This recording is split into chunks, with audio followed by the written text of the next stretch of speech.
Not so close up, Beaner. Beaner, go that way. Curly, you gotta stand up and walk a little bit. Hi. What's your name? LeeAnna. What do you like to do? Play with sand. Why? Because it's cool. Okay. Hey, I'm on the show.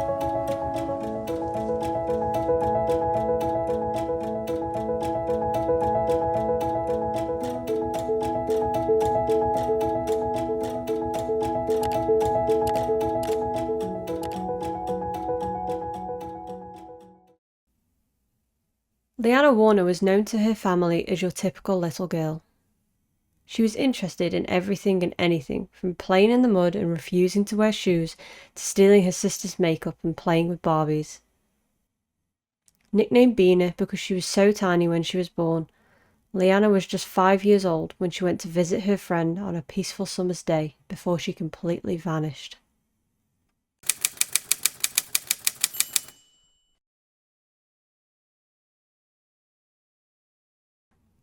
LeeAnna Warner was born on the 12th of January 1998 in the small city of Chisholm, Minnesota, to parents Chris and Kaylin Warner. And she also had two half-sisters called Carly and Whitney, who she was very close to. Chisholm is located in the centre of the Mesabi Iron Range, a mining district and mountain range in northeastern Minnesota. The range is described as the chief iron ore mining district in the United States. Chisholm itself gained popularity for its abundance of timber and is now home to many mines, lakes, and is extremely popular amongst the state's tourists.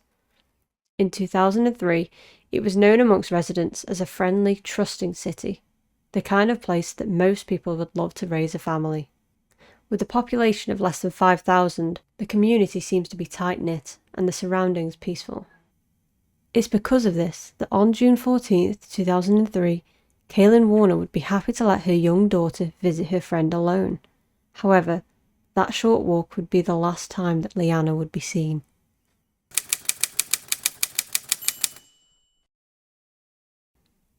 June 14, 2003 was a warm summer's day in Chisholm.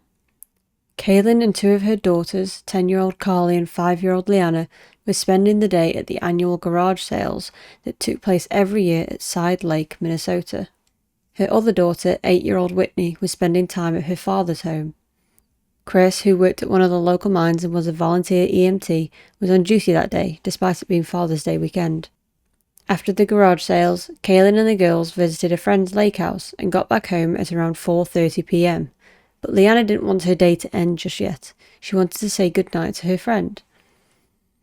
It was early, with hours of daylight left before the sun set in their small, safe town, and LeeAnna's friend lived just 1 block away, so Kaylin agreed on one condition. LeeAnna had to be back home by 5 p.m. for dinner. With that, LeeAnna set off on her short walk. Half an hour later, she still hadn't returned, so Kaylin sent Carly to retrieve her sister. But then Carly returned empty-handed, telling her mother, "I can't find her." When Kaylin left to go look for herself, she found LeeAnna's shoes outside of the house she was supposed to visit. This in itself wasn't unusual, as LeeAnna would often take her shoes off, preferring to be barefoot. But there was no other sign of her daughter, and she soon realised that the house was empty. Concerned, Kaylin began to search the nearby streets, even sending 10-year-old Carly out on her bike to see if she could find LeeAnna. Later, Carly would recall, "I'm crying, riding my little bike all around town, screaming her name, and it was a lot, but I remember all of it." Meanwhile, Kaylin spent hours going door to door asking if anybody had seen her daughter. Some people had. Neighbours of LeeAnna's friend reported that they had seen LeeAnna knocking on the family's door, then turning around and leaving when she didn't get a response. So that meant that she must have disappeared somewhere on the way back home. As it began to grow dark, more people joined the search, including Chris, who'd returned home from his ambulance duties. By 9 p.m, with no signs of LeeAnna, the family decided to report her disappearance to the police.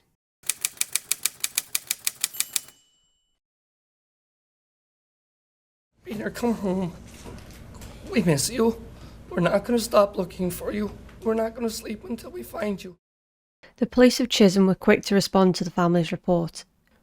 It was definitely an unusual incident to occur in the small town. Over the next 48 hours, Chisholm police searched the whole town, deploying firefighters, volunteers, bloodhounds and tracking experts to assist. Hundreds of volunteers came from across the Iron Range, banding together to do what they could to help find LeeAnna. They used cameras to look in abandoned mines and searched garages, sheds and rural barns, hoping that LeeAnna had just gotten lost. Perhaps she was just injured or unconscious somewhere, waiting for someone to find her. Meanwhile, helicopters used heat-seeking technology as they hovered over the places where they thought they could locate LeeAnna.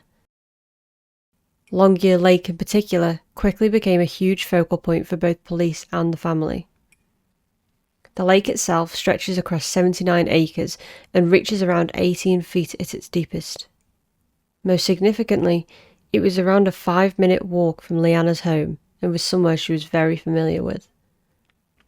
Police's main interest, though, stemmed from their use of dogs. Soon after the search began, police dogs quickly picked up LeeAnna's scent at the edge of a road near the lake. What were thought to be her footprints would soon be found at the lakeside. Volunteers began to walk through the foliage along the banks of the lake, while police set to work draining it. They drained enough of it so that the helicopter could see the bottom of the lake, but nothing was found. Later, police would determine that LeeAnna's footprints were actually from a previous day.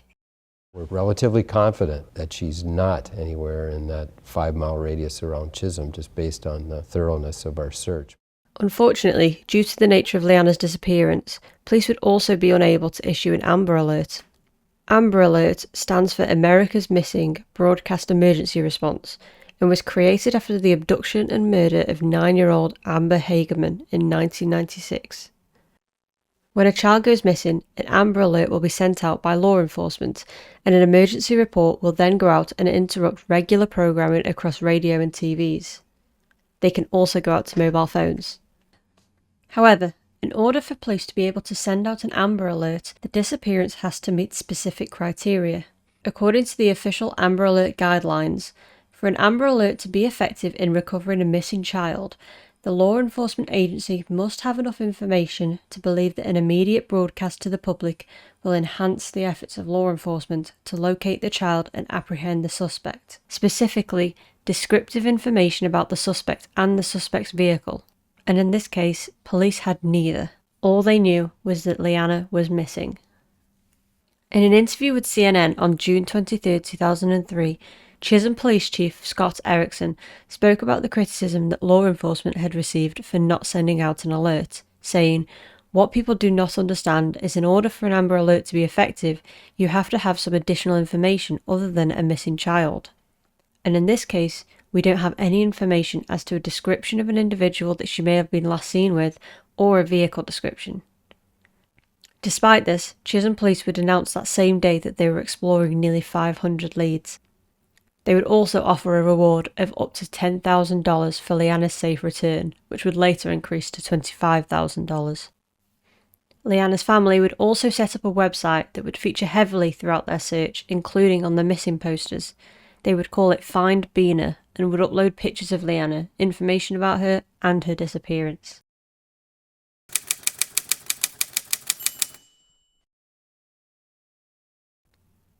As June turned to July, LeeAnna's family would quickly decide to hire a private investigator, while Minnesota authorities began to question over 130 convicted sex offenders within the area and nearby towns. Although none of them were officially seen as suspects, they were labelled as persons of interest due to the nature of their past crimes. Police were as certain as they could be that she had been abducted by a stranger and didn't consider LeeAnna's parents suspects. If LeeAnna has met with foul play, we need to find her. And before they knew it, weeks passed with no sign of LeeAnna. Then months. The St. Louis County Sheriff's Office and all the participating agencies, like I said before, have very extensively searched this area. We don't know where else to look. In October, the family would hit the headlines again, but not for LeeAnna. Instead, Kaylin had pleaded guilty to a charge of criminal vehicular operation causing bodily harm against her own husband. Police said that the couple were arguing in their car and Chris got out. Then, Kaylin purposefully drove towards him, resulting in a scrape on his leg. Chris, who refused medical assistance, said that the incident was a result of the stress of LeeAnna's disappearance getting the better of both of them. Chisholm police are keeping the case open. They're looking into tips, but they still haven't received that major break. A year later, for the first anniversary of LeeAnna's disappearance, huge crowds of volunteers gathered in Chisholm to search once more for the little girl. Around that same time, LeeAnna's parents revealed that there had been 2 false alarms, one in the Caribbean and another in Arizona. The one in Arizona resulted in a man who was seen with a child that looked like LeeAnna being detained until it was quickly determined that it was simply a father out shopping with his daughter. The next year, 2 years after LeeAnna's disappearance, the National Centre for Missing and Exploited Children released the first age progression picture of LeeAnna. It showed how they imagined she would look, now age 7. LeeAnna's parents continued to raise awareness for their daughter, doing news interviews and handing out flyers and posters at local events, just to keep her name and story alive. Kaylin would also spend many of her nights sitting on the steps of their porch, waiting for LeeAnna, and the porch light would stay on for years to come, just in case she found her way home. In 2007, they made an update to LeeAnna's Find Bina website. It said, "It's been almost 4 years since Bina has disappeared. We have had many more leads and many more disappointments. We are no closer to solving her disappearance today as we were the day she left us. With no evidence to prove the contrary, we remain very optimistic that she is alive and well. Any information, no matter how insignificant it may seem, could be the break we need. Please don't hesitate to share anything with us. We need you to help solve this. We will not stop looking until we have an answer." Around this time, Chisholm Police Chief Scott Erickson said investigators had pursued nearly 1,700 leads, but were still no closer to finding LeeAnna. For the 7th anniversary of LeeAnna's disappearance, the National Centre for Missing and Exploited Children released another age progression picture of LeeAnna. This time, it showed what she may look like aged 12. A few years after that came 2013, and along with that, the 10th anniversary of LeeAnna's disappearance. To mark the occasion, Chisholm Police held a press conference at the City Hall, alongside Kaylin and Chris Warner. During the press conference, police unveiled a new age progression image and reminded the public that they were no longer looking for a child, but a 15-year-old LeeAnna. Has been aided in the investigation of LeeAnna's disappearance, including many state and local agencies, as well as the National Center for Missing and Exploited Children, whose technology has produced the age-enhanced photo you see here in front of you. I point out, this is the age-enhanced photo now. The little girl we're looking for does not look like on the ends, it's the one in the middle of today's what she would look like today. So it's not a 5-year-old we're looking for anymore, it's a 15-year-old. Chris and Kaylin also gave their own emotional pleas to members of the public who may have information.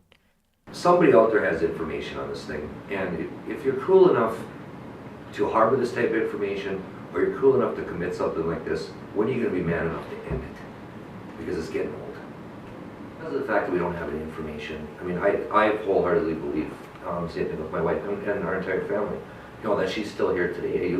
There's multiple cases where people have been found. Well, that was a prime example. You know, I believe that she's still alive today, and it's just a matter of finding out where she's at.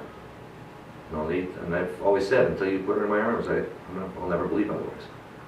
And it just doesn't go away. That fear is always going to be with you, and you have to hold on to your children and keep an eye on them. Unfortunately, we live in a society and a world that's not so good sometimes. But as time went on with no new leads, LeeAnna's story featured in the news less and less. The years would pass and the Warner family would eventually move out of the area. By then, Kaylin had long since chosen to stop receiving updates on the case unless she really had to, as she found them too difficult to hear, especially when they were leads that would eventually go nowhere.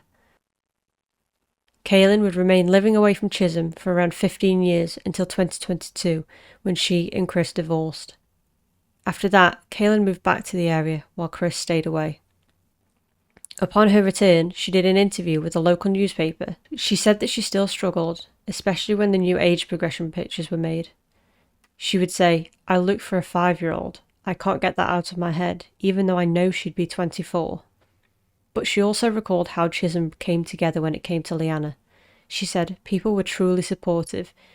Even to this day, people will come up to me and say, 'You're always in my prayers,' or something like that."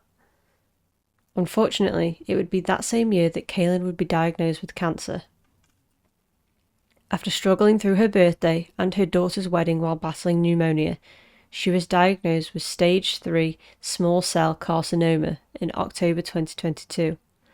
In November, Kaylin's daughters Whitney and Carly would set up a GoFundMe for their mother where they would detail how, in just a month, her cancer had progressed from stage 3 to stage 4, spreading to other parts of her body. They would raise nearly $15,000. Then, just 1 month later, in December 2022, 42 days after her diagnosis, Tiffany Kaylin Whitaker Warner passed away, surrounded by her loved ones. She was just 49 years old. Her obituary would describe her as a lover of many things, but that most of all, she loved her kids unconditionally and loved being a mum. Just as they did for LeeAnna, Chisholm once again banded together for the Warner family. She's always been so loving and giving and wanting to always give back, which is why we wanted to, give back to her if we could. Dylan and Jesse Perkovich were very close with Kaylin. Yeah, she's been our friend for a very long time. Loads of fun, smiling, happy. It's why they're opening the doors to their sports bar Sideline Saturday, raising money to support Kaylin's family, especially her 2 other daughters, LeeAnna's sisters, Whitney and Carly.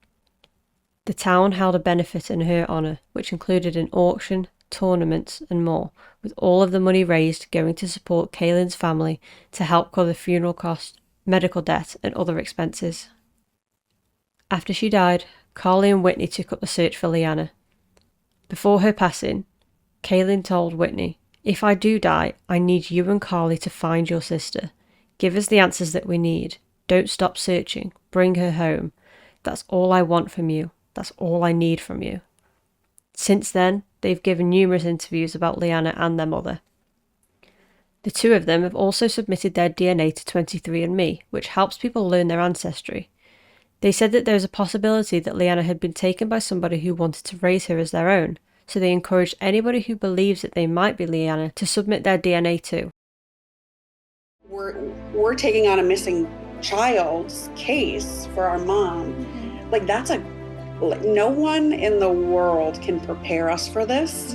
No one could tell us what to expect to happen or what to do in the situation that we're in. We're sisters, there's something so different about a sister bond. We need the closure as a family. I think even the state of Minnesota, the Iron Range, everybody that's ever followed her story needs the closure. In April 2024, the latest age progression picture of LeeAnna was created, and billboards around the Chisholm area displayed the new image. On the 22nd anniversary of LeeAnna's disappearance, in June 2025, Chisholm Police Department said that her case was still a top priority, and that her family and this community deserve closure.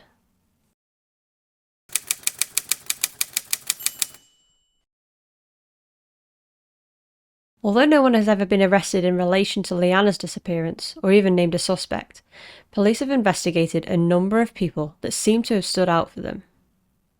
The first was 24-year-old Matthew James Curtis. Matthew Curtis was a Chisholm resident who lived just 2 doors down from LeeAnna and her family. He had no prior criminal record and was known as somebody who had just kept to himself, and Kaylin noted that "I never had any concerns of him hanging out in our neighbourhood." He was spoken to when LeeAnna initially went missing, as was everyone in the neighbourhood, and around a month after LeeAnna disappeared, he was brought in for questioning. Although they've never disclosed what they discovered during Curtis's questioning, as a result of it, law enforcement decided to pursue a search warrant, which they were awarded. They seized his computer, and what they found led to Matthew Curtis being charged with 1 felony count of pictorial representation of a minor, meaning that he was found to be in possession of sexually explicit images of children. While police continued to investigate a potential link between him and LeeAnna's disappearance, he was released on bail to await his pre-trial hearing in mid-September. However, a week before he was due to appear in court, Matthew Curtis was found dead. On September 12, 2003, police found Curtis in a gravel pit several miles outside of Chisholm with a plastic bag tied around his head. After a short investigation, police ruled it a suicide. After his death, police searched his home again, but they said that the search yielded no physical evidence that Curtis was responsible for LeeAnna's disappearance. As a precautionary measure, they also seized his pickup truck, but in December of that same year, they announced that they had found no evidence within the truck either. As a result, Curtis was ruled out. All the agencies that worked on the case would like to have followed up with Matt to try to determine what, if any, involvement he had, but unfortunately that ended when he took his own life. Was that the best lead that ever came forward? In my opinion, yeah. Around the same time, police were also looking into another person of interest, Bruce William Christensen. Christensen first came to the attention of law enforcement shortly after LeeAnna's disappearance. Though police were tight-lipped as to why, officers would publicly name Christensen and his friend John Lee Bartell as people they wanted to speak to. On July 15th, police interviewed Christensen and decided that he had no information that would be useful in the search for LeeAnna. However, that wouldn't be the last run-in that Christensen had with the Warner case. In September 2003, after an altercation with LeeAnna's mother, Christensen pled guilty to making terroristic threats against her. Kaylin reported to police that she told Christensen that she wanted him to talk to them about LeeAnna's disappearance. She said that he became angered by this, telling her that he would sue her for defamation and blamed her for his problems. He told her that he had a gun, which he would use to kill her. The last time police mentioned Christensen in relation to this case was in 2007, after he had been charged with premeditated first-degree murder after killing a fellow inmate at a county jail. Christensen was in the jail awaiting prosecution for an assault on another inmate at the state prison, while serving a 9-year prison sentence for aggravated robbery. While there, he attacked another man who was being detained in the jail. After he was charged for the killing, the topic of LeeAnna's disappearance came back up in the press. Police said, "We haven't anything that gives us substantial evidence that he's responsible or was involved." With that, it seems he was ruled out too. Next was Joseph Edward Duncan III, a convicted sex offender and serial killer. Duncan's first sex crime was believed to have been committed at just 15 years old when he raped a young boy at gunpoint in 1978. At 16, he told a therapist that he estimated he had raped 13 boys. In 1980, he abducted and raped another young boy and was sentenced to 20 years for this. He was released on parole in 1994. In July 2004, Duncan sexually assaulted 2 boys in a park in Detroit Lakes, Minnesota. He was charged in March 2005, but he would make bail, and just 2 months later, in May 2005, Duncan's crimes escalated. He killed 3 members of a family and kidnapped the family's 2 children. Brenda Groen, her boyfriend Mark McKenzie, and Brenda's son Slade were killed on May 16, 2005 in their Idaho home. Duncan then abducted Brenda's children, 9-year-old Dylan and 8-year-old Shasta. While on the run with the children for the next 47 days, he would subject them to repeated rapes and torture. Duncan would also go on to kill Dylan. Shasta told police that he attempted to kill her too, but that she somehow convinced him not to. He was caught in July after visiting a restaurant with Shasta. The little girl also told police that Duncan had told her about 2 other murders that he had committed. In 1996, 11-year-old Sammy Jo White and her 9-year-old half-sister, Carmen Cubius, disappeared, and their remains were found in 1998. After law enforcement asked Duncan about what Shasta told them, he would admit to beating them both to death. In July 2005, the FBI also confronted Duncan with evidence from a 1997 murder. In April 1997, 10-year-old Anthony Michael Martinez was abducted from his front yard. His body was found 2 weeks later, and he had been sexually assaulted. Despite other children having witnessed the abduction, the case went cold until bloggers contacted the FBI with beliefs that Duncan was responsible. After being confronted by the FBI, he admitted to that murder too. Duncan was tried for his many crimes, eventually being sentenced to several life sentences without the possibility of parole. He would also be sentenced to death. Before his arrest, Duncan had kept a blog about his life, mainly to rant about the stigmas attached to being a convicted sex offender. The blog started with a post about LeeAnna Warner. In the first post on the blog, published January 4, 2004, Duncan called LeeAnna's disappearance the proverbial last straw and said that he had decided to start the blog to avoid false accusations. He started the post with, "Just found out that a 5-year-old girl went missing from Chisholm, Minnesota on June 14, 2003. I did not even know until today that this happened, so I tried to figure out what I was doing that day. After claiming that sex offenders like him were being persecuted, he went on to say, I will also be purchasing a small recorder and making time and event entries each day at this site so I can check easily what I was doing on any day in question. This is for my own safety. I figure it is just a matter of time before I am falsely accused of some crime or another. After his 2005 arrest, police discovered the blog, and upon the discovery of the first post, Minnesota police began to investigate the possibility that Duncan was involved in LeeAnna's disappearance. They seemed doubtful that anything would come from it, but state investigators and the FBI began to look into it anyway, as Chisholm Police Chief Scott Erickson told the press that they wouldn't rule anything out. Meanwhile, LeeAnna's family were very disturbed by the revelation, but hopeful. Her father Chris said, it's real intimidating to know that this guy could have possibly had something to do with it. After his conviction, more blogs were created in his name, assumed to be maintained by somebody who was communicating with him via letters. In these blogs, he went into extreme detail about his crimes. The blogs, which were supposed to be a host of his confessions, held post after post about the horrific acts that he committed, including what he was thinking and how or why he would choose his victims. He never mentioned LeeAnna. After police were able to determine that he was not in the area when LeeAnna went missing, they would rule him out as a person of interest. In 2021, he died of brain cancer while on death row. Although it was a relief to LeeAnna's parents that she hadn't been taken by Duncan, it left them back at square one. The final person of interest, and the strangest one, was actually an unknown person. In 2006, on American TV show Maury, the Warners publicly revealed for the first time that they had noticed some odd goings-on prior to LeeAnna's disappearance. It started 2 weeks before LeeAnna went missing, when her parents found her sleeping in the closet. She told Chris and Kaylin that there were monsters outside her window, but when Chris checked for her, he couldn't see anything. Though this may seem normal for a young child, things only seemed to get stranger. According to Chris, a few days after that, LeeAnna came home with a case of Barbie dolls. When asked where she got them from, LeeAnna replied, some old lady gave them to her. Then, about a week before LeeAnna's disappearance, she came downstairs with a packed suitcase, telling her parents that she wanted to go to her new family's house.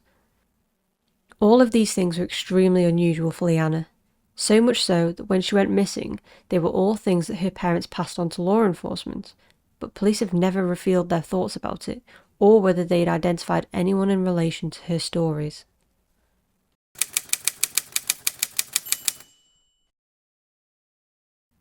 She's a survivalist, LeeAnna's family would write on their Find Being a website. She'd think nothing of drinking out of a mud puddle. She's eaten army worms. LeeAnna told us, they're disgusting, but they taste good.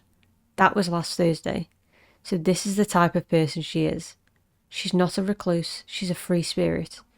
She's an outgoing, inquisitive little woman who is afraid of almost nothing. Later on in life, LeeAnna's family would continue to spread the word about the joy that LeeAnna brought to the world in just 5 short years. Despite being young when her little sister disappeared, Whitney would later say, I just remember the constant love and appreciation that I had for her and that she had for me. At the time of her disappearance, LeeAnna Warner was 5 years old, weighing 48 pounds and was around 3'2" to 3'6". She was wearing a sleeveless dark blue denim dress with an attached belt. She also had a flower earring with a red stone in the middle in her right ear. LeeAnna also has a wart on her left leg near her ankle.